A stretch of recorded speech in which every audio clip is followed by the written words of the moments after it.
amigos y amigas, ya tenemos aquí en el estudio al cooperativista, abogado y publicista Teddy Méndez. Con él vamos a abordar la importancia de la cooperativa en la República Dominicana, sus aportes a la economía, a la sociedad y sobre todo la necesidad de seguir profundizando en las cooperativas, tanto a nivel de producción agropecuaria, a nivel barrial, a nivel de producción diversa, porque es necesario lograr más bienestar para los dominicanos a través de ese esfuerzo conjunto que logran las cooperativas, a través de ese ahorro importante que logran las cooperativas.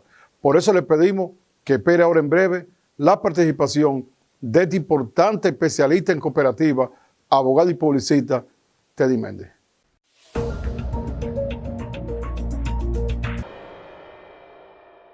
Aquí estamos en el programa Desafío para Telemicro Internacional y Digital 15 con el experto y consultor en cooperativa, abogado, publicista, Teddy Méndez Eugenio. Buenas noches, amigo Teddy. Buenas noches, senador. Placer de su invitación, placer de estar aquí. Bueno, muy bien. Hace mucho que quería que te tuviéramos porque el hombre, el ser humano, vive mejor o peor o no se desarrolla dependiendo a veces de la forma como que se organiza. Así es. Y siendo una de tus áreas el cooperativismo, aparte de la publicidad y aparte de ya el derecho, la abogacía, queremos un poco abundar del área de la cooperativa para ilustrar a la gente y estimularlo. Quizá lo mejor sería comenzar sabiendo cómo surge el cooperativismo a nivel del planeta, a nivel del mundo, a nivel de la historia. Bien, gracias por la invitación. Para mí es de regocijo estar aquí en su programa Desafío. Y obviamente se constituye en mi persona un gran desafío porque en este escenario han desfilado luminarias del quehacer nacional. Nuestro amigo Cristian. Exactamente. Y otros tantos más notables. Y para mí realmente se constituye un gran desafío estar aquí en una tribuna social como es este programa. Bueno, el cooperativismo surge por una necesidad del hombre de buscar espacio y seguridad económica, laboral y jurídica. Surge en el 1844 en Inglaterra, en una ciudad llamada Rochdale, de la mano de 28 personas, entre ellos una mujer. Sí. Y ahí se establece entonces lo que son los pioneros de Rochdale. En función de la industrialización que se dio en Inglaterra, específicamente en el siglo XVIII, donde cientos de ingleses perdieron su trabajo fruto de la llegada de la máquina. Fíjense que eran tejedores de hilo y entonces al llegar la industrialización se sustituyeron la mano de obra fundamentalmente por las máquinas, pero hubo un procedimiento muy tumultuoso, muy voraz, porque cuando cientos de hombres pierden sus empleos, su trabajo formal, es una desgracia para la familia. Comenzaron a hacer entonces atentados y hubo una época que se determinó así, donde habían los destructores de maquinaria, huelga, se fueron a la huelga, una huelga que duró alrededor de un año. Pero dentro de esas personas desplazadas se encontraban 12 personas con unos sentimientos comunes y comenzaron a gestar ese gran proyecto cooperativista. Y a raíz de eso entonces surge la primera cooperativa que surgió como un almacén de consumo. Entonces, frente a todos los desafíos que se imponía en la época, un país regenteado por una corona, aún es así, un país de corte monárquico que no aceptaba más que la directrices de la monarquía. Esos utópicos rochdelianos desafiaron todo y entonces crearon la primera cooperativa moderna y de ahí entonces el movimiento cooperativo a nivel internacional entonces fue calando, principalmente en Europa y haciendo entonces una metástasis positiva en Francia, en Alemania, en España, en diferentes países primero europeos, para luego exportarse en el mundo. Fue un acontecimiento importante donde un utópico, un hombre, se puede decir un filántropo, Robert Auer, que a él se le debe, él es el padre del cooperativismo universal, puso todo su empeño, un hombre muy acomodado, joven de 24 años apenas, puso todo su empeño para que ese proyecto ideario calara, y entonces ahí se fundamentaron las primeras líneas de lo que hoy nosotros conocemos como sector cooperativo universal. O sea que el cooperativismo es originario de Europa, entonces. Exactamente, surge en Inglaterra y es algo interesante que Inglaterra, siendo la madre de todos estos sistemas económicos, tanto del capitalismo, ahí fue que nació el capitalismo, entonces un puñado de obreros, entonces entraman lo que es otro sistema que no es socialista, no es capitalista, pero tiene como solidario, digo yo. Sí, solidario, pertenece a la economía solidaria, el sector de economía solidaria. Y entonces ahí dentro de ese espacio se fundamenta una serie de preceptos y conceptos como es la autoayuda, la apertura. El cooperativismo se rige por principios universales.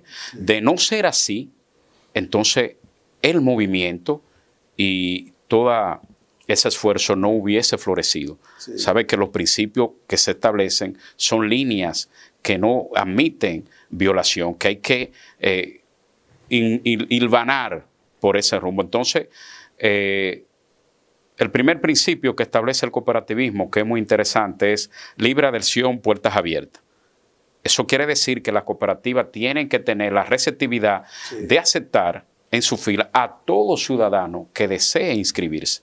Ahora, como es una sociedad organizada, donde predominan una serie de preceptos, conceptos, democracia, ayuda mutua, solidaridad, entonces tú te adaptas cuando te inscribes a una cooperativa a los lineamientos de esa sociedad económica social.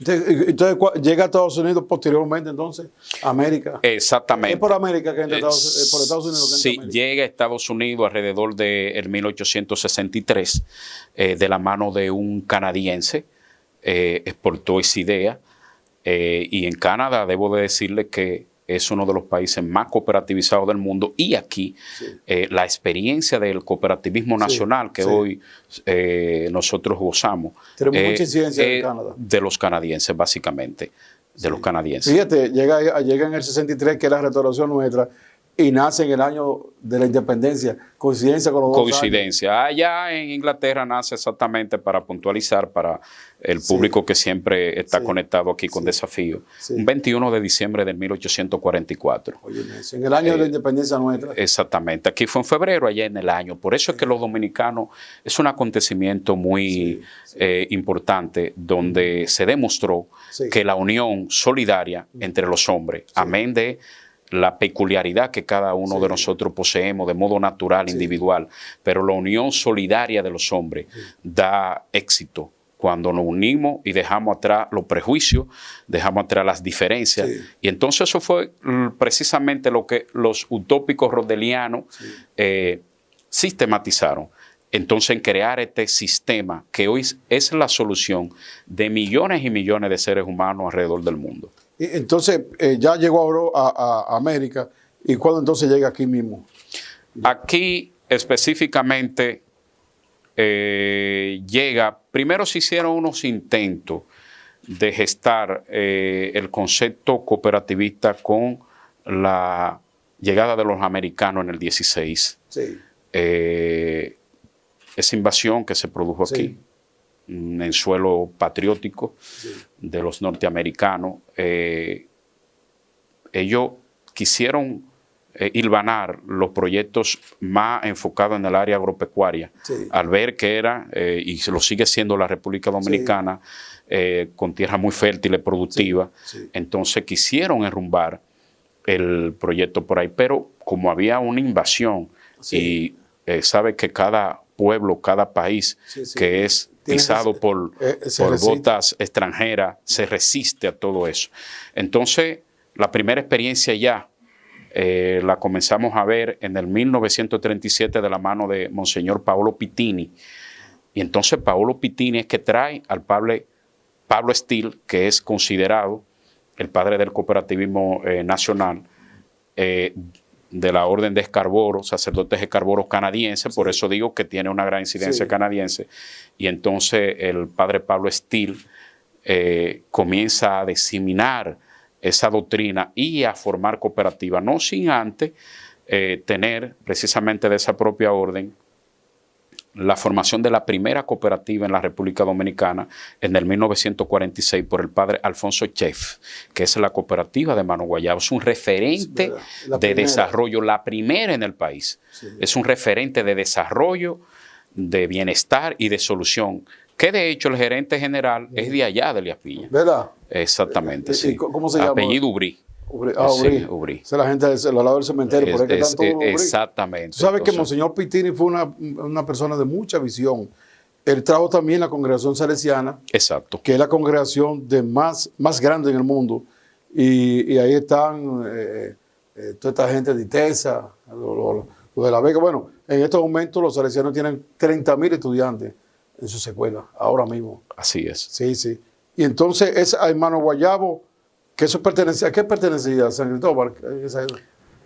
No, precisamente aquí al Distrito Nacional. Y de ahí entonces se va replicando esa experiencia. ¿Y esa cooperativa de qué tipo es? Es una cooperativa de ahorro, crédito y servicio múltiple. Anda alrededor de, tiene que tener 10,000 y pico de socios y un capital no tan amplio, pero sí dentro de, porque es una cooperativa, debo de decirlo, con un sentimiento muy doctrinario, muy... Sí. Y bueno, entonces el cooperativismo entonces comienza y surge ahí, entonces se crea la de Don Bosco, se crea entonces cooperativa en la zona de la línea noroeste, Montecristi, por ahí, entonces se disemina. ¿Trujillo permitió el cooperativismo? Bueno, ¿O se hizo el chivo loco, digo yo, no sé? Bueno, en sus inicios inclusive se promulgó en la era de Trujillo una ley de cooperativas. Trujillo en sus inicios quiso fomentar, pero cuando vio entonces el avance económico que tenían las cooperativas, la independencia, entonces sabe que todo régimen dictatorial ve todo y la sociedad en su conjunto y su contexto como una amenaza. Entonces hubieron grandes problemas para el desarrollo del cooperativismo porque Trujillo en un determinado momento prohibió la fomentación de la doctrina e inclusive el padre Pablo Steele se fue al exilio, tuvo que salir del país. En ese periplo del padre Pablo Steele llega entonces a Tanzania, estuvo en la India, Tanzania, entonces algo muy interesante. El primer presidente ya constitucional post-colonia, proceso colonial que tuvo ese país que le menciono, que para los que nos siguen está ubicado en África meridional, se llamó Julio Nyerere, profesor, un visionario, panafricanista. Y Julio Nyerere en el 1965 se convierte primer ministro del país Tanzania, que antes era Tanganica, y él le da el nombre de Tanzania y lo une con una isla que está subyacente al frente de Zanzíbar. Y Julio Nyerere es un hombre interesantísimo, digno de que se estudie. Entonces, en el 65 declara la Declaración de Arusha en su idioma suajili, autosuficiencia. ¿Y qué significaba eso? La colectivización de todos los predios agrícolas que tenían, que estaban en manos de colonos ingleses para la época. Entonces comenzó a hacer granja colectiva. Un sistema cooperativista propiamente africano y natural, y los africanos y los 52 estados que conforman el continente africano, inclusive fundamentalmente se han anclado. Fíjense, desde el 65 hasta acá, se han anclado en ese sistema. Y el cooperativismo ahora... ¿Ha crecido ya ahora mismo? En toda África, igual que en América Latina y en el mundo entero, las cooperativas han crecido. Hago de esa experiencia porque para hacer un... Por el padre que se fue también. Por el padre Pablo Steele, que estuvo allí a su regreso entonces, ya al derrocamiento de la dictadura de Rafael Leónidas Trujillo, el padre Pablo Steele viene aquí y se instala en la República Dominicana y el movimiento entonces comienza a florecer grandemente. El nuevo Pittini tuvo su problema con Trujillo y la escuela de los salesianos que él trajo, la cerraron, luego la abrieron en el 51, que ahí fue que entró a estudiar Gerardo Reyes Fajardo, no sé si tú lo conociste, duró mucho en Espiña. No. Fue siendo los agrónomos más inteligentes que se graduó en el 55. O sea, perfecto. Entonces, lo que quiero decir es que aunque él permitió Trujillo eso, se dio cuenta de la fortaleza económica individual que le daba a la familia. Y así es. Eso atentaba con seguirlo ciegamente a él. Así es. Entonces, porque dentro, y ya lo he dicho, dentro de los principios fundamentales del cooperativismo, no anclamos, si se puede decir, en el quinto principio. Podemos aquí determinarlo los 7, pero quiero hacer acotación en el quinto principio que dice educación e información continua y permanente. ¿Qué quiere decir eso? Que una parte de los excedentes generados en ese esquema económico, social, tiene que impactar precisamente la educación. Es una educación constante y permanente hacia el socio, que a su vez su propio propietario de su propia empresa. Entonces, cuando se lleva educación, se lleva la esperanza y la luz a los seres humanos. Entonces ya tú no actúas de modo como autómata lo que yo te diga, sino que tú tienes la capacidad de discernir y de diferenciar y de hacerte una idea, un criterio propio de cómo andan las cosas. No, y que le da, como tú decías al principio, en cierta manera la independencia económica. Exacto. Que eso le da. Bueno, con tu permiso, vamos aquí a una pausa para continuar conversando con el experto, consultor jurídico en cooperativa, abogado, publicista, el licenciado Teddy Méndez, Eugenio, con quien estamos hablando fundamentalmente del área de la cooperativa, que hemos tenido interés en que ese tema se desarrolle y sirva de ejemplo para el país. Vamos a una pausa aquí en el programa Desafío. Continuamos aquí conversando en Desafío con el licenciado Teddy Méndez, Eugenio, experto y consultor en cooperativa, abogado, publicista. Teddy, nosotros, o tú nos has estado ilustrando a nosotros sobre el origen de la cooperativa en el mundo, la llegada a América, para seguir el curso y nosotros entonces entender bien lo de aquí. ¿Se tienen idea del nivel, del potencial del cooperativismo en América y el mundo? Obviamente que sí. Existe una institución ya de quinto grado que se llama ASI, Alianza Latinoamericana para Cooperativa Universal, la ASI. Y es un espacio de estudio, reflexión. Ellos normatizan todo lo que es las estructuras funcionales de las cooperativas a nivel universal, obviamente entendiendo que la ASI, la Alianza Internacional de Cooperativas, tiene segmentación en los 5 continentes del mundo. Está ASI América Latina, ASI África, ASI Pacífico, Asia.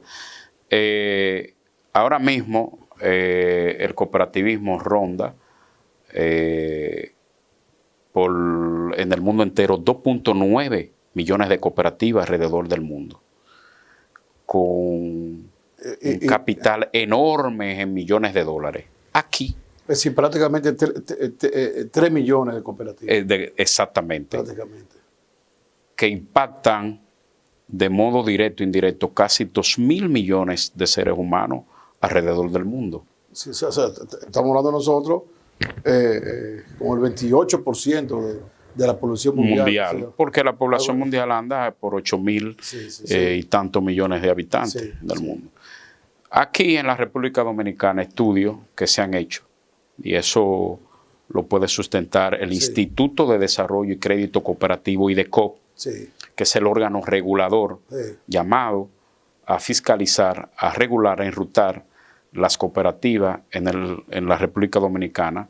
Aquí alrededor, y también el CONACO, que es el Consejo Nacional de Cooperativas, que es un organismo de integración del sector, viven haciendo estudios, tanto de impacto económico, social y estadístico. Y nosotros ahora mismo tenemos alrededor de 1.045 cooperativas activas, segmentadas en cooperativas de ahorros y crédito, que andan por las 300 y tantas. Y una gran parte, cooperativas agropecuarias, cooperativas de servicios múltiples específicamente, y así sucesivamente. Con un impacto en la economía nacional de 240.000 millones de pesos dominicanos. Esa es la cifra que tenemos actualmente, datos que arroja el Instituto de Desarrollo y Crédito Cooperativo. ¿Cómo cuántas personas pueden involucrar? Para la conformación sí. a nivel nacional. Sí. Bueno, las cooperativas ahora mismo están impactando una gran cuantía de dominicanos. Podemos hablar de 1,5 millones o más quizá de impacto directo y de modo indirecto. Y de familia quizás, que también se multiplica. Exactamente. El impacto. Y creando, sobre todo, empleos de calidad y sustentable. Sí. Miles de empleos. Sí. Porque una cooperativa es una empresa. Es una empresa social, pero tiene que tener un gerente, tiene que tener una cajera, tiene que tener un auditor, tiene que tener una serie de empleados funcionales, servicio al socio. Entonces, son empleos con dignidad. Y si es por ejemplo, una agrícola que va a vender productos, ya ahí tiene el camionero, ya ahí tiene que... O sea, porque las cooperativas nacen exactamente para quebrar la intermediación. La intermediación, fíjese que primero es un negocio entre los socios y donde se busca una serie de condiciones favorables al socio, donde se establece el precio justo, el interés a pagar justo, que no puede conferirse más allá de lo que dicta la ley 127-64, que es la ley que rige la cooperativa en la República Dominicana. Y aparte, que es la parte más interesante de esto, que es uno de los sistemas más puros en su esencia que ha cobijado la humanidad, porque nosotros teniendo diferencias conceptuales, diferencias políticas, diferencias, no, eso está suprimido y relegado a un segundo plano. Entonces entramos en el amor mutuo, en la cooperación, agarrarnos de la mano y caminar hacia objetivos fundamentales específicos. Entonces, es una experiencia inclusive que entra una serie de aspectos tan nodales como la antropología, la sociología, la psicología, porque somos diferentes personas que nos unimos en un bien común para tirar una empresa social de capital común, de capital aportativo. Por eso fíjese que en ese espacio se le confiere, y eso es una doctrina de los utópicos rodelianos, que lo genial, que lo concibieron, y por eso es el sustento. Un hombre, un voto. No importa el dinero que tú tengas ahí. No, un voto. Tú tienes voz y voto como socio. Y tienes el derecho de elegir y de ser elegido. Esa es la gran ventaja. Yo suelo escribir un artículo para El Cooperador. Es el periódico de difusión del CONACO. Y ahora, con el nuevo cambio de gobierno que se sustentó, sabe que hay una Federación de Cooperativas Gubernamentales que la dirige, me parece que el presidente de la Cooperativa de Aduanas. Y entonces ahí yo sustentaba claramente que, como obviamente hay un cambio de gobierno y las cooperativas del sector gubernamental están básicamente enrutadas, dirigidas por empleados públicos, va a haber una gran salida, un cambio. Entonces creamos una serie de mecanismos ahí para poder sustentar, o propusimos, mejor dicho, y esos escritos ahí yo los sustento, para poder sustentar primero la gobernabilidad en las cooperativas, la economía, el aparato económico que siga dando servicio y que empate la esencia que busca este sector, que es lo social, el bienestar social de sus socios. Entonces, ¿qué dijimos en esa ocasión? Bueno,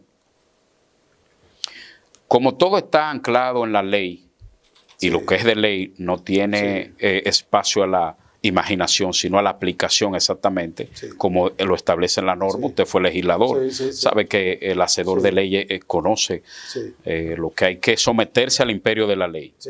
Dicen los franceses que la ley es dura, pero es la ley. Y como esas asambleas generales hechas en cada cooperativa te reviste de ley para ir a un órgano funcional dentro de la estructura orgánica y de dirección de la cooperativa, tú tienes que agotar tu periodo, nadie puede sustituirte, pero si te Sí. cancelan de la institución, si tú eres presidente de una cooperativa, Ya no eres miembro de no esa- eres miembro de la cooperativa, debe de dejar. Entonces, ¿qué nosotros ¿Qué dijimos? se hace ahí entonces? Entonces entran los suplentes, porque cada consejero tiene un suplente que quedó una cuantía menor de votos en esa asamblea, registrado, avalado en IDECO, supervisado por los fiscalizadores que manda IDECO, los técnicos, Sí. para verificar y darle sustento de ley a esas asambleas. Entonces, la propuesta que hicimos en esa ocasión, a raíz del cambio de gobierno, es que la cooperativa en la parte estructural económica operen con sus gerentes, los gerentes que son empleados Sí. de la cooperativa, ¿verdad? Son empleados que los consejos... Sí.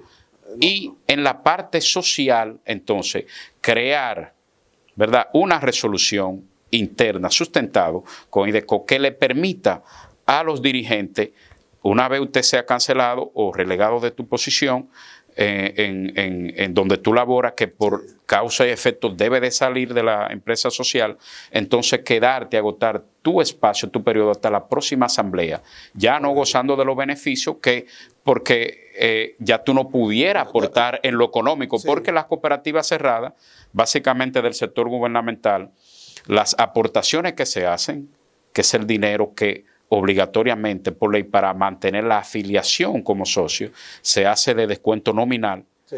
entonces ya tú no pudieras aportar porque ya la institución no te está pagando. No era empleado. Entonces, hay muchos mecanismos, pero en sentido general, las cooperativas, el movimiento cooperativista hoy más fuerte que nunca, es un espacio, es una realidad de soluciones para los dominicanos y para el sistema económico universal. Tú sabes, Teddy, que los años que yo comencé a trabajar como agrónomo, ya prácticamente en el gobierno de Antonio Guzmán, llegó, diría yo, una fiebre de cooperativa porque las asociaciones se reunían mucho. La época de crecimiento del MSI, Movimiento Sí. Campesino Independiente, y se llegó a hacer incluso, yo llegué a hacer especie de posgrado de cooperativa en la UNFU, Sí. que no sé si lo siguieron haciendo. Bueno, la UNFU fue la primera universidad en Sí. tener una materia, la carrera de cooperativismo. Yo llegué- Lamentablemente, y eso es un llamado realmente que yo le hago a los principales actores del sector cooperativo nacional, que se debe de dotar este país de una universidad, especialmente una universidad cooperativista, Sí. tal como lo tiene Cuba, Sí, Costa sí. Rica, que tiene universidades donde se forma, donde usted va a estudiar ese precepto Sí, sí. filosófico universal. Sí, y tú para- sabes, sí, no, y como tú dices, no se trata de una cosa para inventar. El caso de lo que quiero decirte es que en esa época en agricultura nos formamos un grupo y nosotros comenzamos a transformar las asociaciones de productores, la que se podía, en cooperativas. Exacto. Entonces, ¿qué pasó con la parte de la reforma agraria? Que tratamos de hacer una parte asociativa con algunos elementos del cooperativismo. Un híbrido. Pero entonces, ¿qué pasa? Sí, pero ¿qué pasa? Que algunos agricultores trabajaban más que otros. Y ahí viene el problema. Fulano no viene y vamos a tener lo mismo. Los mismos beneficios. Eso no se da a veces en la cooperativa, que hay unos que son más forjadores, se dedican más y es un problema y otros menos. Bueno, el sistema cooperativo casi exacto, yo lo he Sí. determinado. ¿Qué pasa? Que si bien es cierto que los socios gozan de los beneficios y la riqueza que genera Sí. el esfuerzo económico individual, Sí. entonces al final de la distribución de excedente, que es el Sí. mecanismo para otorgarte los beneficios de modo individual que Sí. tú has percibido, estableciéndose específicamente el esfuerzo en ese año Sí. de ejercicio fiscal que tú has hecho individualmente. Es decir, nosotros dos estamos en una cooperativa, usted es socio y yo también, pero yo hago más esfuerzo económico, ahorro más, tomo más préstamos, apoyo la cooperativa. Y entonces usted un socio pasivo que fue un día, se inscribió, Sí. puso un dinerito ahí, no pasó más. Al final, cuando pase la Asamblea General de Socios y o delegados, Sí. que ven entonces la distribución de excedentes, entonces a mí, en lo económico, debe de impactarme más. Correcto. ¿Por qué? Porque yo hice un esfuerzo, patrociné que mi empresa creciera. todo lo que hice lo hice en función de mi cooperativa. Entonces ahí no puede haber quejas. No puede haber una queja porque precisamente... Si usted fue menos a trabajar en el caso de los campesinos, usted fue una vez a la semana, no puede querer igual. No puede querer un beneficio igual. Por eso entonces hay un principio muy esencial del cooperativismo. Sí. Y el cooperativismo como principios y valores que se llama de igualdad. ¿Y qué es igualdad? Es medirnos de una manera, básicamente, de una manera donde seamos justos en ese proceso de medición del esfuerzo que se ejerce en esa empresa social, que es de todo. Porque el hecho de yo aportar mínimo, poco o mucho, me confiere una categoría de propietario de la empresa. Lo que falta es entonces una constante educación y conciencia para decirle a cada socio que por más grande que ve esta cooperativa, que ahora ven que las cooperativas tienen unos edificios enormes y todo un aparataje, y eso es bueno porque eso es progreso. Pero aunque tú seas un socio mínimo, esa empresa es tuya. Está sustentado con tu esfuerzo, está sustentado con la participación tesonera que tú ejerces. Lo que hay que decirte que tienes que investigar, que tienes que entrar para que entre a los espacios de conducción, porque todos estamos llamados a conducir, a ser presidente, secretario de una cooperativa, tesorero, en fin, a ocupar las posiciones que allí en esos organismos estructurales internos de la cooperativa se establecen. No así en el sistema capitalista tradicional. ¿De qué manera usted puede llegar a ser un accionista de un banco? No puede, porque allí se mide la capacidad económica. Entonces las decisiones en esas juntas directivas de esas empresas económicas, la voz y la fortaleza la determina el accionista, el que tiene más dinero. Esa es la diferencia que existe premarcada en el sector cooperativo y los otros sectores económicos que existen en el mundo. Con tu experiencia, que yo sé que la has tenido asesorando y ayudando a muchas cooperativas públicas y privadas, si no estás viendo un grupo de productores, de empleados de una institución pública o privada, ¿qué ventajas se tiene estar en cooperativa? Yo sé, por ejemplo, que la unidad hace la fuerza para comprar cosas juntos, que estimula el ahorro. O sea, ¿cuáles son las virtudes para una persona, para una empresa, tener una cooperativa? Bueno, lo voy a explicar y es una pregunta que la veo de una manera llana para que lo que tu teleaudiencia, ¿verdad?, pueda ver. Y básicamente esas instituciones de orden público. El cooperativismo conceptualmente nació por personas depauperadas, desesperadas, del 1840, en buscar una solución económica. Entonces, bajo ese precepto de, fíjense que voy a citar y saliéndome y entrándome del tema, Bangladesh, país del sudeste asiático, donde hay un filántropo de nombre Mohamed Yunus. ¿Qué dice Mohamed Yunus? Que el crédito es más sustentable y hay más beneficio mientras más depauperado e infeliz es la persona que...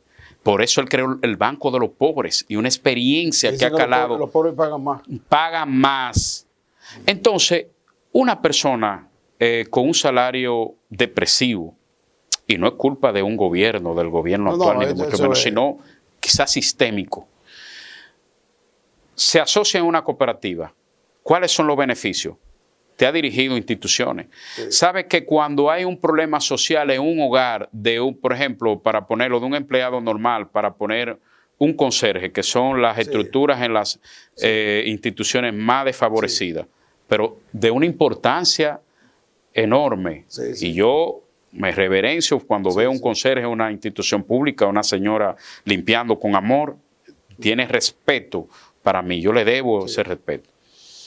Cuando se fallece un pariente de esa gente, para lo primero resolver con quizá la caja, ¿dónde que toca? Es a la puerta del gerente, o el incumbente, o el ministro. Entonces una cooperativa y esos problemas sociales no existen. ¿Por qué? Porque ya el socio tiene una fortaleza y entonces en vez de ir a buscar una ayuda quizá económica donde el gerente, donde el director, donde el ministro, entonces se va a su cooperativa, pero va con un derecho, revestido de todo derecho. Y entonces hay que abrirle las puertas, hay que atender ese problema nodal. Eso es una de las ventajas. Y ya no tiene esa mortificación. Esa mortificación, no. Porque ahí existen una serie de capítulos y de programas, por ejemplo, como ayuda mutua. Y si quieren préstamo para mejorar su casita. Ahí vamos. Entonces, bueno. Beneficio. Bueno, tú eres empleado público, tú te inscribiste en la cooperativa de tu institución donde tú laboras y tú te andas cogiendo, como se dice popularmente, lucha un carrito público. Bueno, pero tú ya estás haciendo unos ahorros y esos ahorros entonces te indican que en un determinado momento tú calificas para un préstamo social dentro de la cooperativa. Y ese préstamo entonces te lleva a tu mejorar tu calidad y tu condición de vida. Esos son de los beneficios en lo económico. Pero en lo social hay una serie de beneficios muy enormes que lo vamos a tratar. Sí. Yo incluso vi en el caso de la CAS, esa central sindical que dije de Gabriel del Río, que a raíz de la ley de seguridad social, ellos crearon una especie de medio cooperativa para aquellos trabajadores de ellos y que a veces estaban fuera, que no tenían trabajo, asociarlo por ahí y buscarlo, lograron con el Consejo de la Seguridad que le permitiera a ese organismo de la casa, vamos a decir esa cooperativa, tener beneficio para sus asociados como trabajadores, pero que ya no estaban quizá en la empresa. Es decir, la cooperativa le sirvió como una base para tener la seguridad social. Así es, así es. De eso se trata. Las cooperativas son espacios donde la seguridad del individuo, del socio, está garantizada. Es el espíritu que se establece en estos espacios que primero es social y luego económico. Bueno, con tu permiso, vamos a una pausa para continuar aquí conversando con el licenciado Teddy Méndez, quien es experto, consultor en cooperativismo, es abogado, es publicista y como ustedes han visto, ya con una vasta experiencia en este caso del cooperativismo, que es el tema que estamos abordando. Vamos a una pausa. Continuamos aquí conversando con el especialista, experto y consultor en asuntos de cooperativismo, abogado, publicista, Teddy Méndez Eugenio. Teddy, yo escuchaba siempre en las declaraciones del gobierno pasado que cuando se hacían las visitas sorpresa siempre se hablaba de cooperativismo y con la cooperativa y que era mejor, incluso muchas asociaciones la transformaron, le hicieron su RNC. He escuchado ahora en el presente gobierno también con el tema de la cooperativa. En realidad los gobiernos le vienen dando apoyo a lo que son las cooperativas en el país. Miren, para mí, y hay que decirlo así, porque el Estado como una supraestructura que vela fundamentalmente por el bienestar de los ciudadanos, entonces el Estado tiene un ejecutivo que tiene que trazar la línea y hacer cumplir las leyes, las políticas de Estado, valga la redundancia, que es el gobierno. Pero el Estado, en el gobierno pasado, encabezado por el licenciado Danilo Medina, creó una estrategia interesante, hermosa, y que si se hubiese, desde mi perspectiva y mi punto de vista, focalizado más, los resultados fueran mayores en el plano cooperativista. ¿Por qué? Es decir, el presidente en su pasado, el licenciado Danilo Medina, en sus visitas sorpresas, iba a una zona productora de ajo o de ajíes o de berenjena y decía, bueno, ¿qué se está sembrando aquí? Bueno, presidente, aquí se está sembrando, se da con facilidad las berenjenas. Vamos a otorgarle un préstamo de X cantidad de dinero, de 20 millones de pesos, pero tienen que formar una cooperativa. Pero, señores, ¿por qué se hacía eso? Bueno, porque cuando se forma una cooperativa, queda un espacio de una entidad jurídica bajo normas específicas. Fíjese que ahora las cooperativas... Capacidad de negociación, capacidad de tomar crédito. Oye, entonces, pero vamos a la norma jurídica, que está todo fiscalizado. Inclusive, la ley de lavado de activos, la ley 155-17, crea precisamente una figura al interno de las cooperativas que es novicia, que es el oficial de cumplimiento, que tienen que tenerla todas las cooperativas. Y crea en IDECO un departamento que no existía de lavado de activos, para ver las operaciones económicas de cada socio individual. Sí, para que no vaya a cubrirse nada. ¿Qué hacía la política pasada de mandar a asociar? Bueno, que cuando las personas estaban dispersas, la comunidad y un sector determinado de la economía necesitaba de los recursos, decía, miren, formen una cooperativa, porque el dinero que se prestaba a una entidad jurídica, no de modo individual independiente. Entonces, donde hay una cooperativa de productores de berenjena de 200 socios, cuando se hace un préstamo, distraer esos fondos de ahí y tú desviarlo. Involucraba a de una vez de cosas. Y que tú no puedes hacerlo. Tú, de modo individual, tú estás dirigiendo. ¿Por qué? Porque ya el préstamo se confirió a una cooperativa. Y de modo entonces, como una empresa asociativa, entonces todos los socios tienen que tener la participación. Entonces, realmente el dinero iba a impactar el espacio o el rubro determinado donde se quería impactar. Ahora, ¿dónde tuvo la gran debilidad? Que fundamentalmente mandaron a hacer esos programas al vapor por el FEDA. Pero por el amor de Dios, IDECO. Sí, era por IDECO que tenían que hacerse, que es el instituto, como veo ahora, una estrategia interesantísima, brillante, proactiva y de un desarrollo enorme de este gobierno de Luis Abinader y el PRM en el sector cooperativo. Fíjense que le di crédito a las iniciativas del pasado, pues, estamos hablando de una política de Estado. Y ahora se le está dando un realce realmente al IDECO. Y ¿cuál es lo más interesante en el sector cooperativo que puede haber pasado? Bueno, la semana pasada el gobierno de Luis Abinader y el PRM anuncia un plan masivo de construcción de vivienda nacional. Es un plan ambicioso donde viene a pasar, a aprobar, de ejecutarlo, como sé que es la intención del presidente Luis Abinader, un examen que se ha estado reprobando por décadas, si se logra hacer. Y el ministro de la Presidencia, Lisandro Macarrulla, sintetizó que ese plan denominado Vivienda Feliz y Familia Feliz, que en su etapa inicial va a llevar la solución en la primera etapa de 25,000 soluciones habitacionales renglonizado por el nivel de ingreso de la familia, que en el programa que se hilvanó se establece un monto de ingreso de la familia de 16,000 pesos, el mínimo, que con 800 pesos, más un bono que va a dar el gobierno, entonces tú puedes adquirir una vivienda para sustentar la dignidad de tu familia y de tu propio... Es un plan. ¿Y cómo eso se involucra en cooperativas? Entonces, el ministro de la Presidencia, Lisandro Macarrulla, dice que se van a sustentar en la cooperativa.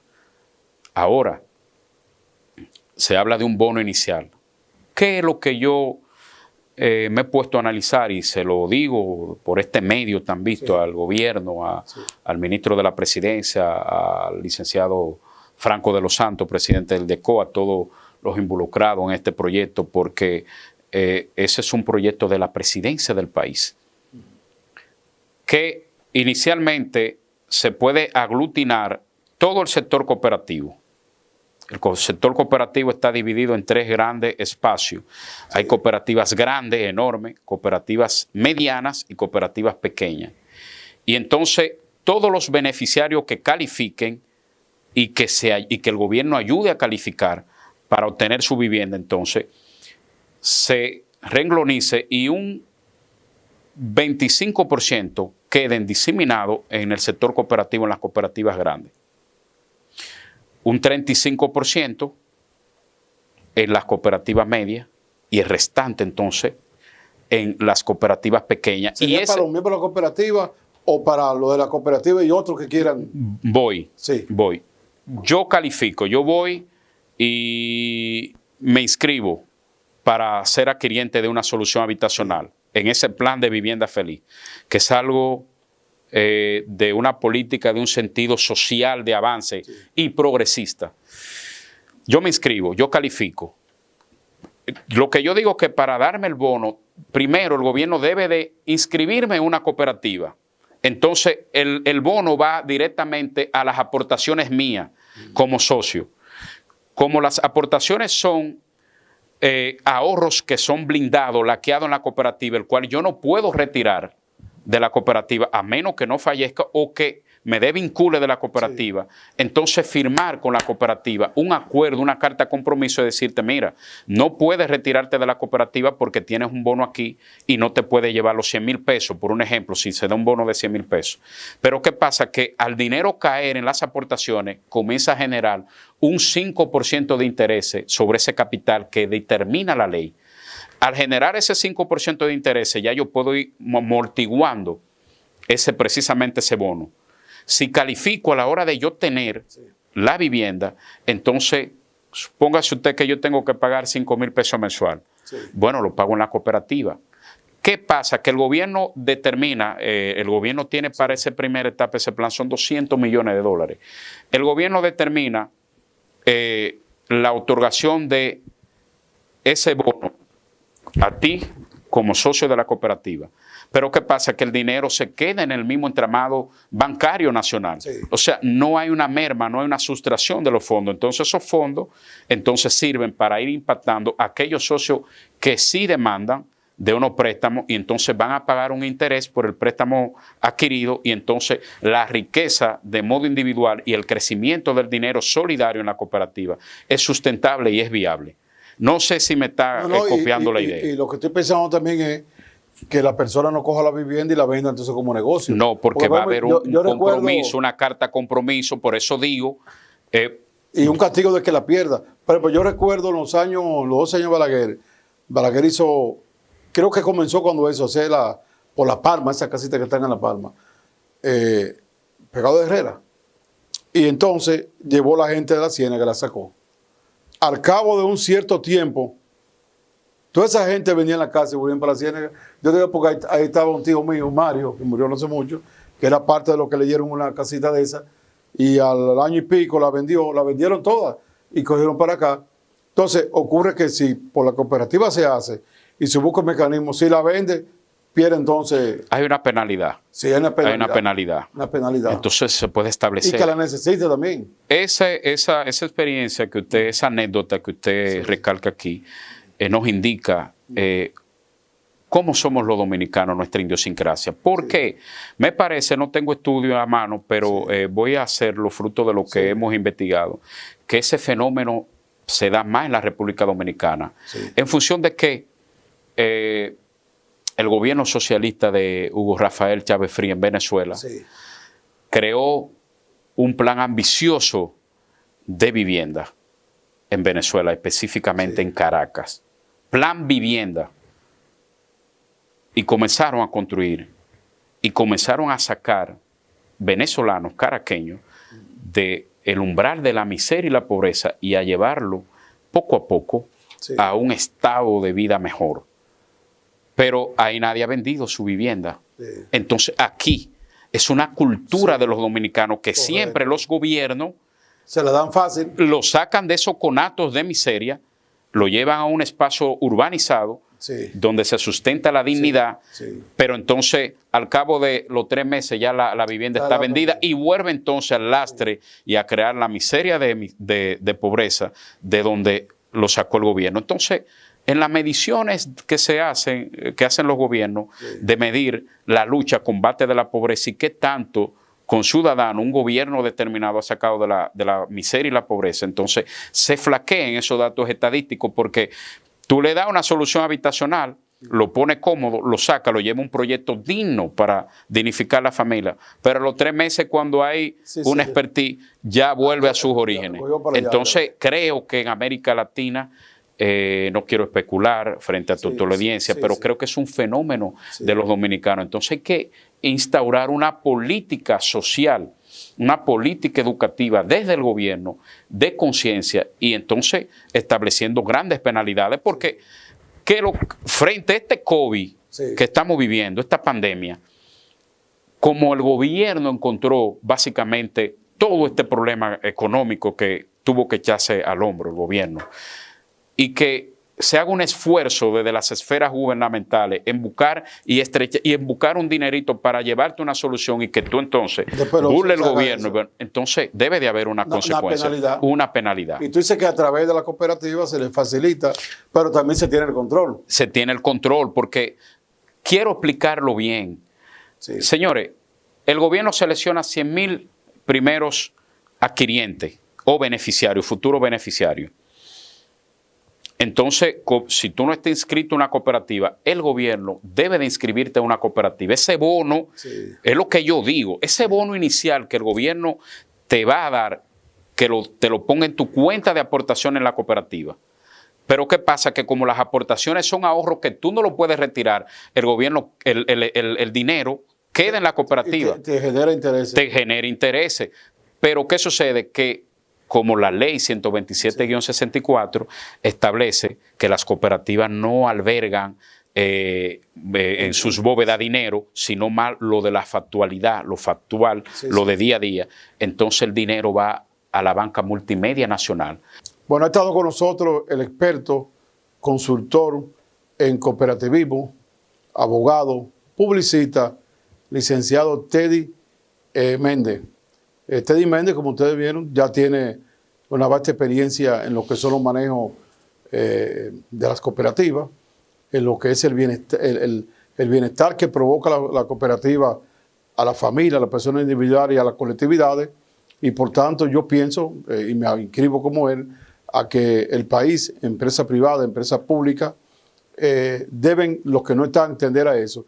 Yo le sugiero que el que tenga alguna opinión, que quiera algún cuestionamiento, alguna aclaración, o quiera abrir alguna cooperativa, fortalecerla, pienso que Teddy, que es consultor, puede ayudar a cualquiera de esas personas. Será entonces hasta mañana con otro programa de desafío, por aquí, por Digital 15 y Telemicro Internacional.